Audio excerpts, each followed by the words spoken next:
भारत माता की। और बुलंद आवाज होनी चाहिए, यह राजस्थान की धरती है। बोलिए भारत माता की। हाँ, ठीक है। राजस्थान के राज्यपाल श्री हरिभाऊ किशन राव बागड़े, राजस्थान के लोकप्रिय मुख्यमंत्री Shri Bhajan Lal ji Sharma, governor Mizoram general doctor VK Singh ji, Shrimati Diya Kumari deputy chief minister Rajasthan, Shri Premchand Bairwa deputy chief minister Rajasthan, Shri Vasudev Devnani speaker Rajasthan Vidhan Sabha, Rajasthan के सभी मंत्रीगण, राजस्थान के सांसदगण, विधायकगण और जनप्रतिनिधिगण, general Anil Chauhan chief of defence staff, general Upendra Dwivedi chief of army staff, lieutenant general Manjinder Singh GOC/INC south western command, पूर्व सेनाध्यक्ष general VP Malik, general JJ Singh ji, general Deepak Kapoor, general Dalbir Singh ji Suhag, पूर्व नौसेनाध्यक्ष एडमिरल माधवेंद्र सिंह जी, यहाँ उपस्थित भारत सरकार, राज्य सरकार के सभी अधिकारीगण और मेरे सभी सम्मानित वेटरन्स, मेरे बहादुर जवानों, मीडिया के मित्रों, अन्य देवियों व सज्जनों, सबसे पहले थल सेना दिवस के इस गौरवशाली अवसर पर आप सभी के बीच होना मैं मानता हूं हमारे लिए ये एक सौभाग्य का विषय है। मैं इस अवसर पर उन अमर वीरों को नमन करता हूं जिन्होंने निस्वार्थ भाव से अपना सर्वस्व इस मातृभूमि की रक्षा हेतु समर्पित कर दिया। आज का दिन उन जवानों के अदम्य साहस, अटूट समर्पण और अप्रतिम बलिदान की गाथा को स्मरण करने का दिन है, जिनके समर्पण और साहस के कारण आज हमारा पूरा भारत सुरक्षित है। साथियों, मैं इस अवसर पर राजस्थान की धरा को भी नमन करता हूं। यह वह धरती है जहां कड़ कड़ में वीरता की गाथाएं समाई हुई हैं। शौर्य, पराक्रम और त्याग की अमर कहानियों से यहाँ का इतिहास भरा पड़ा है। राजस्थान की धरती ने सदैव भारत की सैन्य परंपरा को आगे बढ़ाया है। इसे शक्ति और गरिमा प्रदान की है इस राजस्थान की धरती ने। यहाँ के वीरों ने भारत माता की सेवा में अपने जिस्म का रक्त बहाया है। महाराणा प्रताप की तलवार से लेकर राणा सांगा के शौर्य तक, पन्नाधाय के त्याग से लेकर मीराबाई की भक्ति तक और भामाशाह की संपत्ति तक इस भूमि ने हर क्षेत्र में अद्भुत पुरुषार्थ का परिचय दिया है। साथियों, यहाँ के सभी समुदायों के वीरों ने सेना में अपनी अमिट छाप छोड़ी है। आज भी राजस्थान के अनगिनत युवा सेना के विभिन्न रेजिमेंट्स में सेवारत हैं और देश की सीमाओं पर अपनी जान की बाजी लगाए हुए हैं। इस वीरभूमि पर थल सेना दिवस के इस आयोजन पर मैं आप सभी को, खासकर आयोजकों को बधाई देता हूं। और जब यहाँ के ऐतिहासिक किलों, महलों और स्मारकों को हम देखते हैं तो हमें एक ऐसी विरासत के दर्शन होते हैं जो सैकड़ों वर्षों से मिलिट्री कैपेसिटी, स्ट्रेटजी और करेज का पोषण करती आई है। ऐसे में शौर्य भूमि पर शौर्य संध्या का उत्सव मनाना, मैं मानता हूं वास्तव में हमारे वीर सैनिकों के प्रति यह सच्ची श्रद्धांजलि है। साथियों, 15 जनवरी का यह दिन भारतीय इतिहास में स्वर्ण अक्षरों में अंकित है। सन 1949 1949 में आज ही के दिन इंडियन आर्मी ने पहली बार एक भारतीय सेनापति के नेतृत्व में कदम रखा। जनरल KM करियप्पा ने भारतीय सेना के पहले कमांडर इन चीफ के रूप में पदभार ग्रहण किया। वह घटना अपने आप में औपनिवेशिक मानसिकता से मुक्ति का, स्वाभिमान और स्वाधीनता की प्रतीक थी। तब से लेकर आज तक यह दिवस हमारे लिए केवल एक समारोह भर नहीं रहा, यह संकल्प का दिवस है। यह हमारे आत्म मंथन का अवसर है कि हमने अपने उन प्रोटेक्टर्स को, रक्षकों को के लिए क्या किया जिन्होंने हमारे सब कुछ अपना न्यौछावर कर दिया। वही भावना आज तक हमारी सेना में चली आ रही है। इसका एक नया और सशक्त उदाहरण हमें ऑपरेशन सिंदूर में भी देखने को मिला है।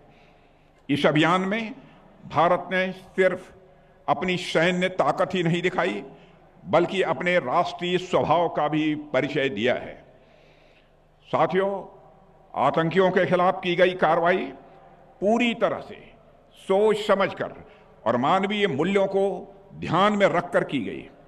इसी कारण ऑपरेशन सिंदूर भारत के इतिहास में सिर्फ एक सैन्य कार्रवाई के रूप में नहीं, बल्कि साहस और संतुलन के प्रतीक के रूप में याद रखा जाएगा।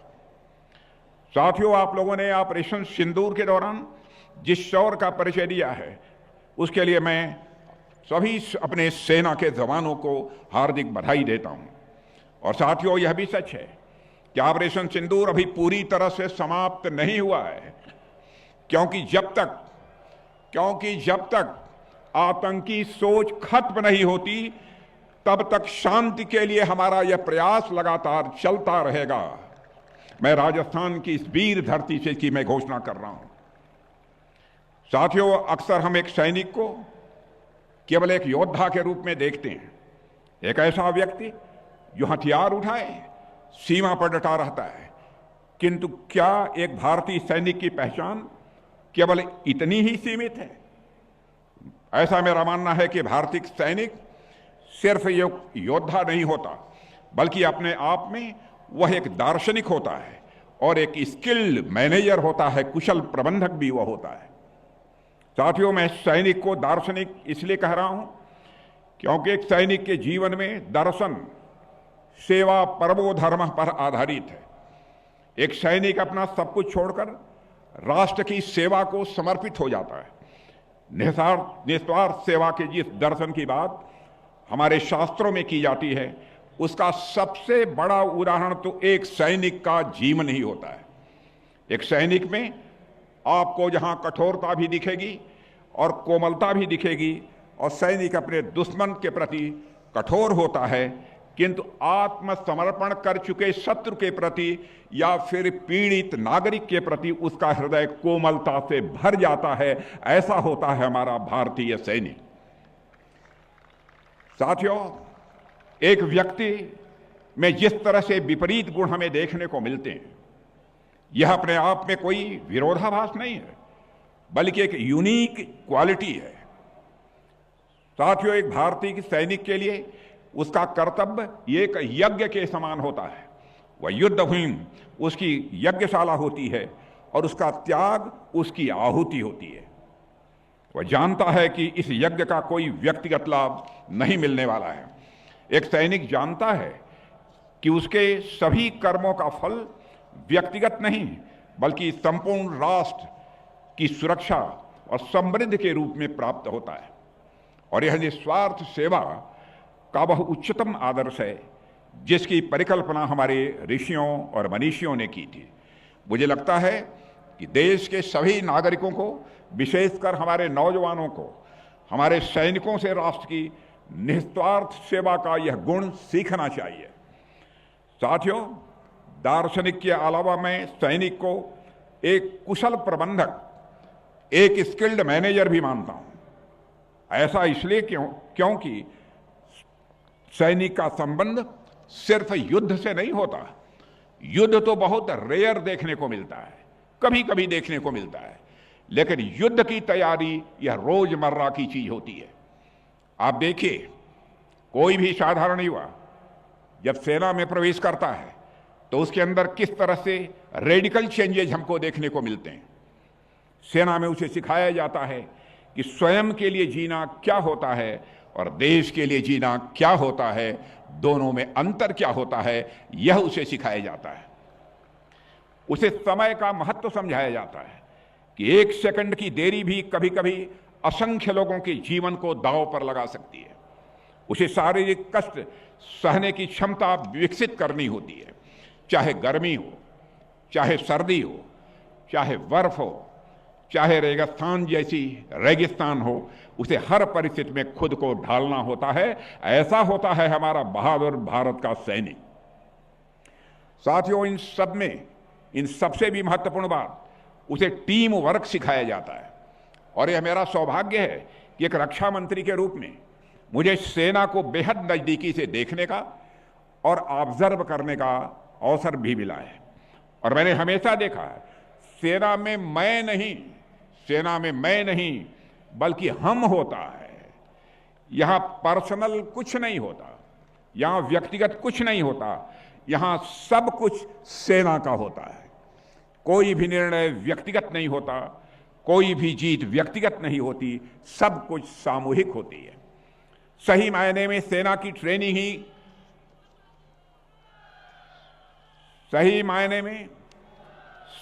ट्रेनिंग ही ऐसी होती है कि एक सैनिक को पता ही नहीं चलता है कि कब वह अनस्किल्ड से स्किल्ड हो जाता है, अकुशल से कुशल हो जाता है और बेहतरीन मैनेजमेंट वह सीख लेता है। ऐसा होता है हमारा भारत का सेना का जवान। साथियों, भारतीय सेना अपने आप में देश के लिए, हमारे नागरिकों के लिए, हमारे युवाओं के लिए कई मायनों में यह मिसाल है। कोई भी जब इंडियन आर्मी को देखता है तो यहां हमें पूरा भारत दिखाई देता है। भारतीय सेना अपने आप में विविधता में एकता का सजीव उदाहरण है। यहां देश के कोने कोने से आए नौजवान अलग अलग भाषाएं बोलते हुए, अलग अलग खान पान और पहनावे के साथ एक साझा लक्ष्य के लिए वह एकजुट हो जाते हैं और दुश्मन का मुकाबला करते हैं। सेना की किसी भी रेजिमेंट में आप चले जाइए, आपको कई राज्यों के नौजवान एक साथ दिखाई देंगे। वे एक दूसरे के त्योहार भी मनाते हैं, एक दूसरे की भाषा भी सीखते हैं, एक दूसरे के संकट में सहायक भी बनते हैं। सेना ने भारत की सामाजिक एकता को मजबूत करने में एक अतुल्य योगदान दिया है, यह मैं विश्वास के साथ कह सकता हूं। और साथियों, यही कारण है कि भारतीय सेना केवल एक सैन्य बल नहीं है, यह राष्ट्र निर्माण का एक प्रमुख स्तंभ है। आप दुनिया के अधिकांश सैन्य बलों को देखिए, वहां सेना एक अलग डोमेन की तरह काम करती है। आमतौर पर नागरिकों के साथ उनका बहुत ज्यादा वास्ता नहीं होता है, लेकिन भारत में सेना नागरिकों के साथ मिलकर काम करती है, यह सबसे बड़ा अंतर है। और ऐसा सिर्फ केवल बॉर्डर एरियाज में नहीं है, बल्कि देश के हर क्षेत्र में देखने को मिलता है।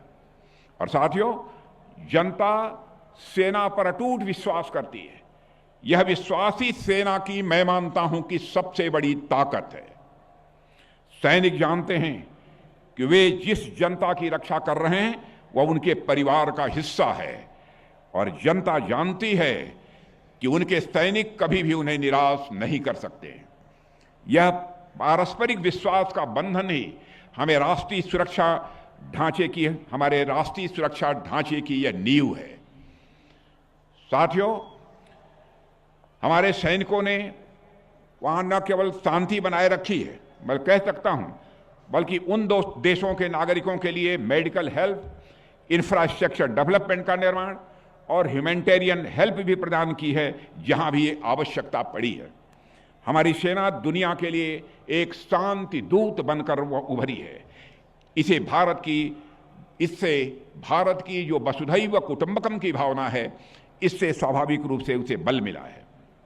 साथियों, मैं आज इस मंच से रिफॉर्म्स के लिए भारतीय सेना द्वारा उठाए गए कदमों की भी मैं सराहना करना चाहूंगा।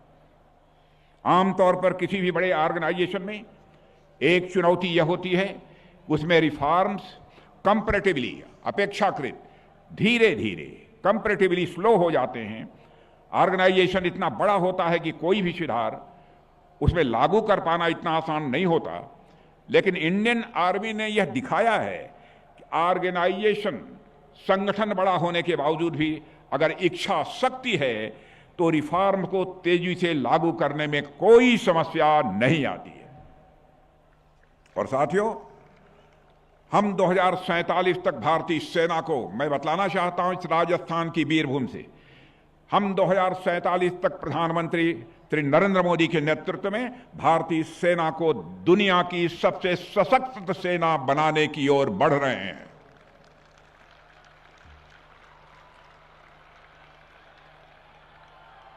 और इसके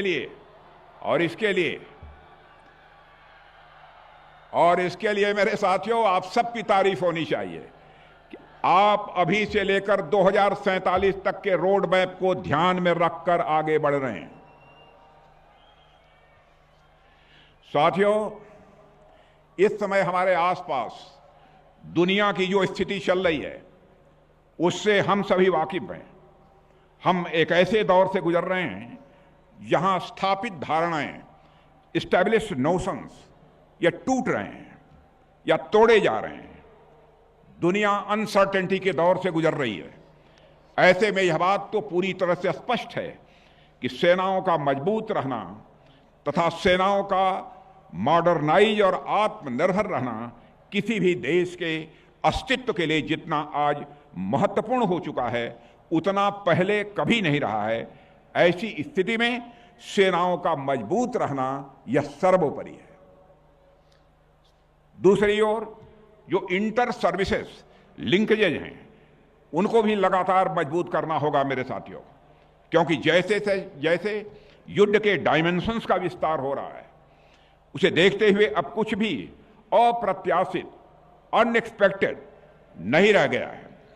जिन बातों को पहले सिर्फ एक साधारण आर्थिक गतिविधि, इकोनॉमिक एक्टिविटी के रूप में देखा जाता था, स्ट्रेटजी के तहत आज उनका भी महत्व बहुत बढ़ गया है।